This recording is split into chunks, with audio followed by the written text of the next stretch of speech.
कांग्रेस के नेता राहुल गांधी एक बार फिर बैकफुट पर आ गए हैं। राहुल गांधी कोशिश तो खूब करते हैं कि पीएम मोदी से मुकाबला कर लें, लेकिन हर बार राहुल गांधी खुद ही घिर जाते हैं और इस बार राहुल गांधी के फैसलों की वजह से बीजेपी तो उन पर निशाना साध ही रही थी। साथ ही विपक्षी इंडी गठबंधन में शामिल अखिलेश यादव की पार्टी और अरविंद केजरीवाल की आम आदमी पार्टी भी बीजेपी के साथ हो गई है और वो भी राहुल गांधी पर सवाल उठाने लगे हैं। हालांकि कांग्रेस के नेता राहुल गांधी को बचाने में लगे हुए हैं, लेकिन हर बार काफी बवाल होता है। ऐसे में सवाल उठ रहा है कि कैसे कैसे राहुल गांधी पीएम मोदी से मुकाबला कर रहे हैं, क्योंकि उनका साथ जब विपक्ष के नेता ही नहीं दे रहे तो जनता कैसे उनका साथ देगी। क्या है खबर, चलिए बताते हैं आपको इस रिपोर्ट में। दर्शकों, राहुल गांधी के विदेशी दौरे को लेकर फिर से सवाल उठने लगे हैं। विपक्ष के नेता राहुल गांधी की विदेश यात्राओं को लेकर उन पर हमला तेज करते हुए बीजेपी ने लोकसभा में सवाल उठाए और पूछा कि क्या उन्हें अक्सर गुप्त रूप से विदेश यात्राएं करने की मजबूरी है। बीजेपी के राष्ट्रीय प्रवक्ता तुहिन सिन्हा ने आरोप लगाया कि राहुल गांधी की विदेश यात्राओं का कार्यक्रम सार्वजनिक नहीं किया जाता और वो कांग्रेस नेता से पूछते हैं कि वो देश से क्या छिपा रहे हैं। बीजेपी मुख्यालय में एक प्रेस कॉन्फ्रेंस को संबोधित करते हुए सिन्हा ने राहुल गांधी को पर्यटन का नेता और पार्टी करने वाला नेता कहकर संबोधित किया, जो अगले सप्ताह जर्मनी की उनकी 6 दिवसीय यात्रा से पहले विपक्ष के नेता पर कटाक्ष था। बीजेपी नेता ने विपक्ष के नेता पर देश के महत्वपूर्ण अवसरों को छोड़कर विदेशी यात्राओं पर जाने के तरीकों को लेकर भी हमला किया। वहीं बीजेपी ने तंज कसते हुए राहुल गांधी को विदेश नायक तक बता दिया।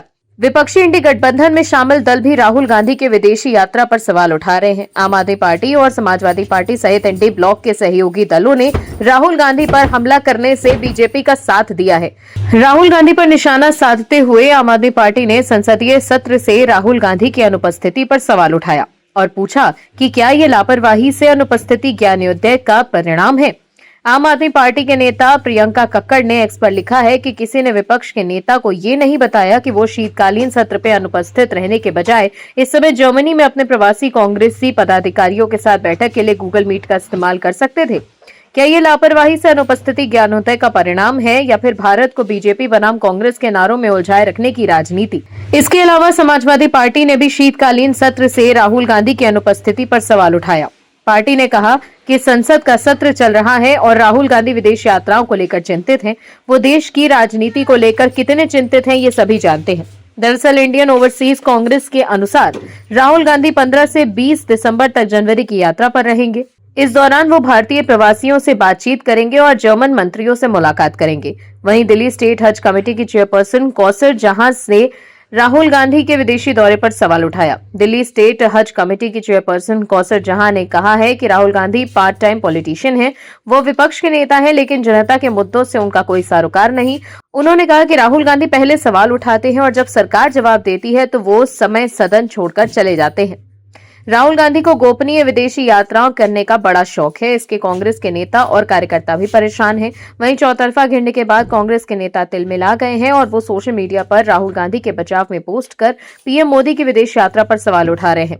कांग्रेस प्रवक्ता सुप्रिया श्रीनेत ने एक्स पर एक खबर को शेयर कर लिखा कि हाँ भाई चरण चुंबकों, एक कुछ दिन पहले बहुत फुदक रहे थे, आज इस पर करेंगे डिबेट। नरेंद्र मोदी के 85% विदेशी दौरे संसद सत्र में ही क्यों होते हैं। दर्शकों, कांग्रेस के लोग पीएम मोदी की विदेश यात्रा की तुलना राहुल गांधी की विदेश यात्रा से कैसे कर सकते हैं। पीएम मोदी देश के प्रधानमंत्री हैं और वो देश की तरफ से देश के लिए विदेश जाते हैं ताकि वो विदेश नीति को मजबूत कर सकें और विदेशी निवेश ला सकें, न कि राहुल गांधी की तरह मलेशिया और वियतनाम छुट्टियां मनाने जाएं। आप दर्शकों से विनम्र निवेदन है कि चैनल को सब्सक्राइब जरूर करें